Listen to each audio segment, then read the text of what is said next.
నమస్తే అండి. మనకే గొప్ప. ఎదుటి వాళ్ళని చూసి తను గొప్పవాడని ఎదుటి వాళ్ళతోని మనం పోల్చకూడదండి. మనకే గొప్ప. మనం మంచి చేసినప్పుడు మంచికి మనమే గొప్ప. ఏమంటారు? అలాగే ఎదుటి వాళ్ళని చూసి వాళ్ళు సంపాదించేస్తున్నారని అనుకోకూడదు. మనమేమిటో మనకు తెలియాలి. ఏమంటారు? అంతే కదా! సర్వేజన సుఖినో భవంతు. అత్యాశ ఉండకూడదు. నమస్తే అండి. ఇదేమిటండి? పెన్ను. ఈ పెన్ను మాకు చాలా విలువైనది.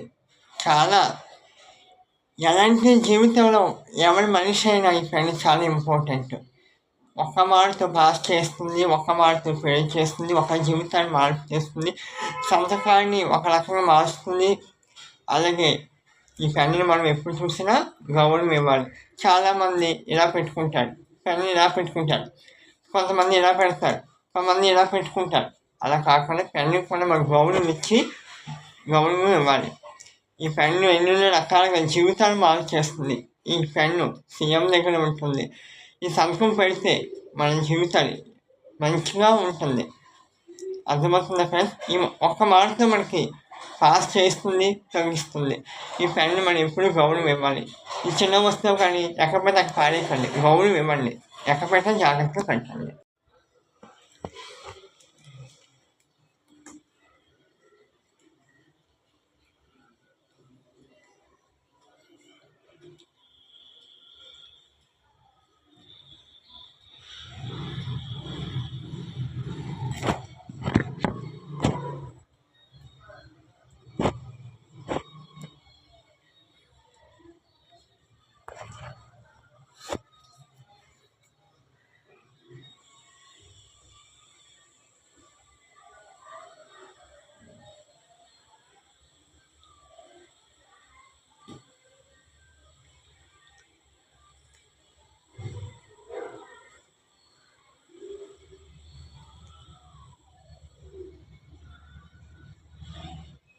అలా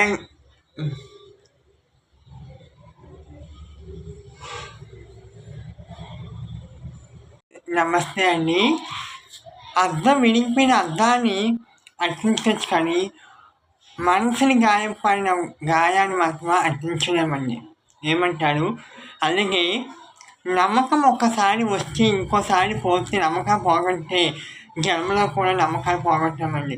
నమ్మకాన్ని మాత్రం ఒక మనిషి మనకు నమ్మకాన్ని ఇచ్చినట్టు ఆ నమ్మకాన్ని అది కోటొప్పైనా సరే జాగ్రత్తగా ఇవ్వాలి. ప్రకృతి పడితే నమ్మకం కోల్పోయామని చేస్తే జీవితంలో ఉప్పు కాకుండా ఏదో దగ్గర మనకి ఆ ఉప్పు మనకు కనిపిస్తుందండి. ఏమంటారండి? అలాగే మంచి మాటకి దగ్గరగా ఉండాలండి, చెప్పుడు మాటకి దూరంగా ఉండాలండి. నువ్వేమిటో నువ్వు తెలుసు. ఎవరు పోతే చెట్టుని ఎక్కడికండి.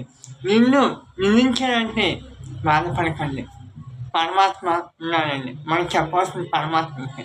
ఏమంటారు? అంతే కదా! సర్వేజన సుఖినో భవంతు. ఓం శాంతి.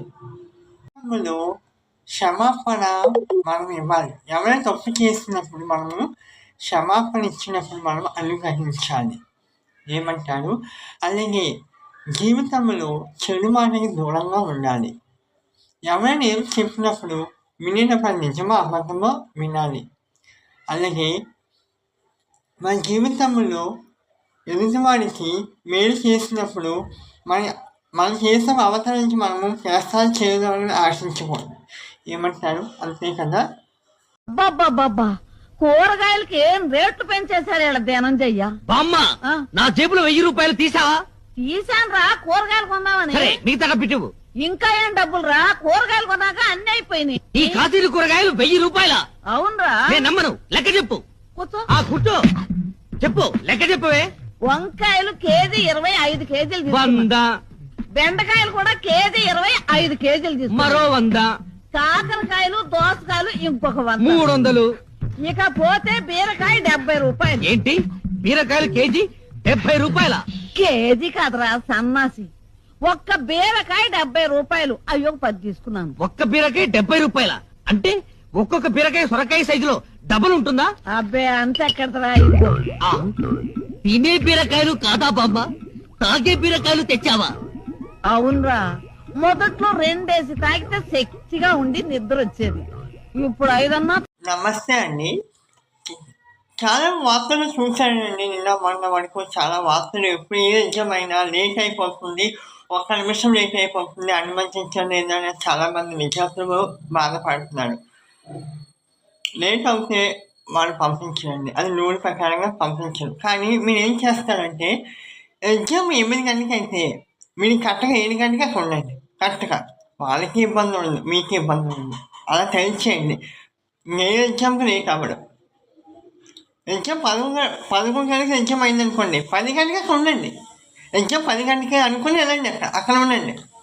అప్పుడు కరెక్ట్‌గా వెళ్తాడు. మీకు టెన్షన్ ఉండదు. హ్యాపీగా, సాఫీగా, రిలాక్స్‌గా రాస్తాడు. మీరు అనుకున్న గోల్ సాధిస్తాడు.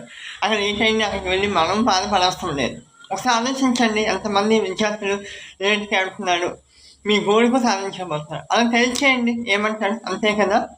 గురు బ్రహ్మ, గురు విష్ణు, గురుదేవో మహేశ్వర, గురు సాక్షాత్ పరబ్రహ్మ, తస్మై శ్రీ గురువే నమః. మనకి ఎప్పుడైనా సరే మనకి చదువు చెప్పిన వాడు ఎప్పుడూ గురువే. ఎప్పుడూ మర్చిపోకూడదు. మన జీవితంలో ఒక లెక్చరర్ ఉంటే ఉంటాడు. మనం ఎప్పుడు మర్చిపోకూడదు. మనం ఇంత స్థాయికి ఉన్నామంటే గురువు వల్ల. మనం ఎప్పుడు చూసినా గురువు గారిని ఎప్పుడు మర్చిపోకూడదు. ఎప్పుడైనా సరే ఎక్కడైనా మనకు కనబడితే గురువు గారు బాగున్నారా, నమస్తే సార్, నమస్తే మేడం అని మనము బోధించాలి. మనం ఇంత స్థాయికి మనం ఉన్నామంటే గురువు. ఒకసారి మన గురువు గారి చేత డబ్బులు కూడా తింటాము, తిడతాము, ముట్టికలు వేస్తాడు, అన్నీ వేస్తాం. కానీ ఇంత స్థాయికి ఉన్నామంటే గురువు వల్ల. ఏమంటాడు? అంతే కదా! సర్వే జనా సుఖినో భవంతు. మనకి గురువుగా చెప్పిన పాఠాలు గురువు ఎప్పుడు సంతోషంగా ఉండాలని మనస్ఫూర్తిగా కోరుకుంటాం. మనం ఎప్పుడైనా సరే పెద్దవాళ్ళు చెప్పినప్పుడు అది మంచి ఏమిటో చెడేమిటో వినాలి. మీకేం తెలుసులే, మాకు తెలుసు, మేము పెద్దవాళ్ళమే, మీకేం తెలుసు అని ముఖం మీద మాట్లాడకూడదు. వాళ్ళు ఏం చెప్పినా సరే అండి, పెద్దవాళ్ళు అయితే బాబాయ్ గారు, సరే అండి పెద్ద తాతయ్య గారు అలా పిలవడం అలాగా నేర్చుకోగలి. మీకే తెలుసు, మాకేమో తెలియదు. మీరెవరు నాకు చెప్పడానికి? మేము ఉన్నాం, మేము పిల్లలకి అంటున్నాం, మాకు తెలుసు, మీరేం చెప్పాల్సిన లేదు, కదండి మీ పని మీద చూసుకోండి అలా అనుకోకూడదు. పెద్దవాళ్ళు ఏదైనా చెప్పినప్పుడు సరే అని మనం గౌరవం ఇచ్చుకోవాలి. నేటి కాలంలో ఎవరు గౌరవం ఇవ్వలేదు. పోయే కాలంలో ఎవరు ఏం చెప్పినా గౌరవం ఇచ్చేవారు మాకు ఇప్పుడు అలా కాదు. మీకేం తెలుసు, నేనే గొప్ప, నేనే ఈరోజు నేనే అని అనుకునే వాళ్ళు తప్ప ఈరోజు ఎవరు వినట్లేదు. దయచేసి పెద్దవాళ్ళు ఎవరైనా ఏం చెప్పినప్పుడు వినండి. ఏమంటారు? సర్వే జనా సుఖినో భవంతు. స్వస్తి. నమస్తే అండి. మనకు ఎప్పుడైనా సరే విలువైన మనుషులు మనం తిట్టారంటే వాళ్ళని మనం దూరం పెట్టుకోకూడదు. వాళ్ళు మన గురించి మంచి గురించి ఆలోచించి తిడతారు, కసురుకుంటారు. అలాగని మనం కోపడుకోకూడదు. వాళ్ళు మనకి ప్రేమించేవారు, మనం ఎదగాలని వాళ్ళు ఒకవేళ కసురుతారు అంతేగాని వాళ్ళ మనసు మనం ఎప్పుడూ ఉంటాం. వాళ్ళు మనల్ని కసిరేదని, గసుకున్నారని మనం దూరం పెట్టుకోకూడదు. మిత్రమా, మిత్రురాలా, ఏమంటారు? ఒకసారి ఎవరైనా సరే మనకు కావాల్సిన వాళ్ళు ఒకసారి తిట్టారంటే మనం కూడా ఒక్క మాట పుసుకని అనుకోకూడదు. వాళ్ళు ఎందుకు అన్నారు ఏంటి మనం ఆలోచించి మాట్లాడాలి. అప్పుడే బంధాలు అయినా సరే విడిపోకుండా గట్టిగా ఇంకా దృఢపడుతుంది. ఏమంటారు? అంతే కదా! నమస్తే అండి. మనకు ఎప్పుడైనా సరే విలువైన మనుషులు మనం తిట్టారంటే వాళ్ళని దూరం పెట్టుకోకూడదు. వాళ్ళు మన గురించి మంచి గురించి ఆలోచించి తిడతారు, కసురుకుంటారు. అలాగని మనం కోపడుకోకూడదు. వాళ్ళు మనకి ప్రేమించేవారు, మనం ఎదగాలని వాళ్ళు ఒకవేళ కసురుతారు అంతేగాని వాళ్ళ మనసు మనం ఎప్పుడూ ఉంటాం. వాళ్ళు మనల్ని కసిరేదని, గసుకున్నారని మనం దూరం పెట్టుకోకూడదు. మిత్రమా, మిత్రురాలా, ఏమంటారు?